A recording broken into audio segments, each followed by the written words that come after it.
இந்த சூப்பரான தூதுவளை ரசம் எப்படி வைக்கணும் அப்படிங்கிறத பார்த்துடலாமா? ஃபர்ஸ்ட் இந்த தூதுவளையை பார்த்தீங்கன்னா, வீட்டு பக்கத்துலேயே செடி கொடிகள்ல இருக்கும். இந்த தூதுவளையை ஃப்ரெஷ்ஷாக பறிச்சுக்கோங்க. நல்லா க்ளீன் பண்ணிக்கோங்க. ஏதாவது இன்செக்ட்ஸ் இருக்கா, பூச்சி விழுந்த செடி, அதாவது பூச்சி விழுந்த இலையான்னு பார்த்துக்கோங்க. முள் இருக்கும், பார்த்து க்ளீன் பண்ணிக்கோங்க. அதுக்கப்புறம் ஒரு கடாயில் எண்ணெய் ஊற்றி எண்ணெய் ஹீட் ஆனதுக்கப்புறமா பார்த்தீங்கன்னா, மல்லி, சீரகம், மிளகு இது 3யும் எடுத்து நம்ம உள்ளே போட்டுக்கிற மாதிரி இருக்கும். மிளகு உங்களுக்கு தேவையான அளவு அதிகமாக சேர்க்குறனாலும் சேர்த்திக்கோங்க. ஸோ நல்லா எல்லாத்தையும் வறுத்து எடுத்துக்கோங்க. இது வறுக்கிறதுக்கு பார்த்தீங்கன்னா ஒரு 5 மினிட்ஸ் அந்த மாதிரி தான் செலவாகும். ஸோ நல்லா வறுத்துக்கோங்க. இது கூட வந்துட்டு எதுவும் நீங்கள் ஆடடாக எதுவும் போட வேண்டாம். இந்த 3மே என்ஃப். அதனால் இது 3 மட்டும் போட்டுக்கோங்க. நல்லா காரசாரமாக சூப்பராக இருக்கும். இதை நீங்கள் என்ன பண்ணணுன்னா, ஆற வச்சதுக்கப்புறம் எடுத்து மிக்ஸி ஜாரில் போட்டுக்கோங்க, அரைச்சிடாதீங்க. ஸோ இது தனியாக இருக்கட்டும். அதுக்கப்புறம் மறுபடியும் எண்ணெய் ஊற்றி ஹீட் ஆனதுக்கப்புறம் சின்ன வெங்காயம் இது போட்டுக்கோங்க. மஸ்ட்டு கண்டிப்பாக நம்ம சின்ன வெங்காயம் தான் யூஸ் பண்ணணும் இந்த ரெசிபிக்கு. பெரிய வெங்காயம்லாம் வந்து போட்டுறாதீங்க. சின்ன வெங்காயம் தான் டேஸ்ட் அந்த ரெசிபிக்கு வந்து ஒரு இது மாதிரி கொடுக்கும். என்ன சொல்கிறது, உயிரே இந்த ரெசிபிக்கு சின்ன வெங்காயம் பூண்டு தான் கொடுக்கும். ஸோ அதனால் சின்ன வெங்காயம் வந்ததுக்கப்புறம் பூண்டு போட்டுக்கோங்க. ஒரு 6 பல் எவ்வளோ வைக்கிறீங்களோ ரசம் அதுக்கு தகுந்த மாதிரி ஆட் பண்ணிக்கோங்க சின்ன வெங்காயம் பூண்டெல்லாம். அதுக்கப்புறம் அதுக்கு தகுந்த மாதிரி தக்காளியும் போட்டுக்கோங்க. இது வந்து முழுசாகவே ஒரு தக்காளி நீங்கள் யூஸ் பண்ணலாம், அப்படியே போட்டுடலாம் கட் பண்ணாமல். பட் அம்மா இதுக்கு கட் பண்ணி போடுறாங்கன்னா உள்ளே ஏதாவது இன்செக்ட்ஸ் இருக்கா, பூச்சி விழுந்த காயா அப்படின்னு செக் பண்ணுறதுக்காக கட் பண்ணி ஆட் பண்ணியிருக்காங்க. ஸோ உங்களுக்கு எப்படி வேணுமோ அப்படியே ஆட் பண்ணிக்கோங்க. முழுசாக தான் எனக்கு வேணும் அப்படின்னா கூட போட்டுக்கலாம். ஸோ இது நல்லா இந்த மாதிரி வதக்கி விட்டுக்கோங்க. நல்லா வேகட்டும் அந்த எண்ணெயிலேயே. இது கூட பார்த்தீங்கன்னா கருகாப்பிலும் உள்ளே போட்டுக்கோங்க. ஸோ ஒரு கைப்பிடி கருகாப்பில் உள்ளே போட்டு அதையும் நல்லா சேர்த்து வதக்கி விட்டுக்கோங்க. இது எல்லாம் நல்லா வெந்து வரட்டும்.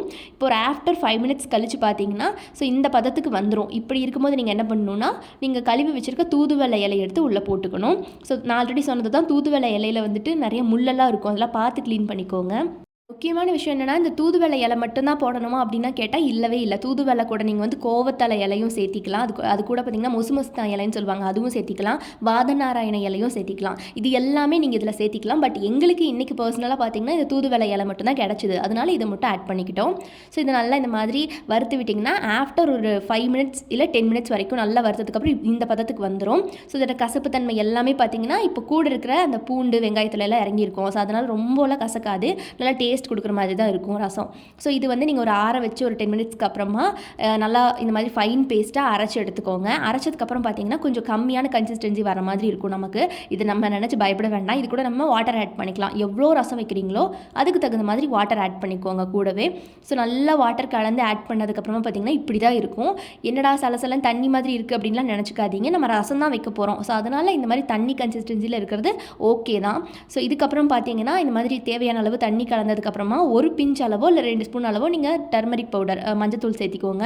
மஞ்சத்தூள் சேர்த்துனதுக்கப்புறமா பார்த்தீங்கன்னா பெருங்காயத்தூள் சேர்த்திக்கணும். நம்ம நார்மலாக ரசத்தில் யூஸ் பண்ணுற மாதிரி பெருங்காயத்தூளும் போட்டுக்கோங்க. அதுக்கப்புறமா இந்த தண்ணியிலேயே உங்களுக்கு தேவையான அளவு உப்பையும் ஆட் பண்ணிக்கோங்க. ஸோ இந்த இப்போ நீங்கள் என்ன பண்ணணும்னா, இந்த தண்ணியை நல்லா கலந்து விட்டுக்கோங்க. இந்த தண்ணியை நம்ம இப்போ எடுத்து ஓரமாக வச்சுட்டு தனி ப்ராசஸ் தான் பண்ண போகிறோம். ஸோ அதனால் இந்த தண்ணியை நம்ம ஒரு பேன்லேயோ எதையாவது வச்சுக்கோங்க தனியாக. இதுக்கப்புறம் ஒரு பிளேட்டில் பார்த்தீங்கன்னா நல்ல பொடியாக நறுக்குன்னு சின்ன வெங்காயம், கருகாப்பில், வரமிளகா இதை வந்து என்ன பண்ணணும்னா ஒரு தனி பாத்திரத்தில் எண்ணெய் ஊற்றி ஹீட் ஆனதுக்கப்புறம் கடுகு போட்டுக்கணும். கடுகு நல்லா பொரிஞ்சு வரட்டும். ஒரு கைப்பிடி அளவு நல்லா தாராளமான கடுகை யூஸ் பண்ணிக்கோங்க. ஏன்னா இந்த ரசத்தில் நம்ம கடுகு மட்டும் தான் போட போகிறோம், உளுந்தம்பருப்பு கடலைப்பருப்பு எதுவுமே இல்லை. ஸோ இதெல்லாம் நம்ம உள்ளே போட்டதுக்கப்புறம் பார்த்திங்கன்னா நல்லா பொரிஞ்சு வரணும். இந்த எண்ணெயிலேயே வதங்கட்டும் இது எல்லாமே.